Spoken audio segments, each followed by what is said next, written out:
অনেক দিন পরে সাবেকি লুকের বাইরে লাল শাড়ির বাইরে গিয়া কেউ একটু অন্যরকম কিছু ট্রাই করছে। আপনি লেহেঙ্গা পরছেন, তো কিলা লাগে আপনার সাজিয়া? আমার তো খুবই বেশি ভালো লাগে। তো আপনার মুখ থেকে শুনি আপনার নিজের কিলা লাগলো সাজিয়া? আমার অনেক দিনের ইচ্ছা ছিল, মানে সবসময় এই শাড়ির বাইরে লেহেঙ্গা পরার বিয়ার দিন।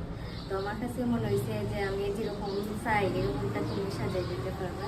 তো আমি সাজিয়ে অনেক স্যাটিসফাইড। আর মঙ্গলের দিন গায়ে হলুদের দিন সাজিয়েও আমার খুব ভালো লাগছে। আজকে ভালো লাগেনি? বৌভাতের দিন আবার দেখা হইব, এদিন তো শাড়ি পরবা বৌভাত। আশা করি বৌভাতেও সুন্দর লাগবে দিদি। ভালো থাকবা আপনি, নতুন জীবনের অনেক অনেক শুভকামনা, আশীর্বাদ করবা বাইর লাগিয়া। আশীর্বাদ আছে। দেখা হইব। চোখটা একটু বন্ধ করিলাই ভাই। ভাই তাকাই আমার দিকে, ওদিকে একটু লোক দিই। বাহ, আমার দিকে, ওদিকে একটু। ওকে, তাকাই। ভালো থাকুন দিদি, টাটা।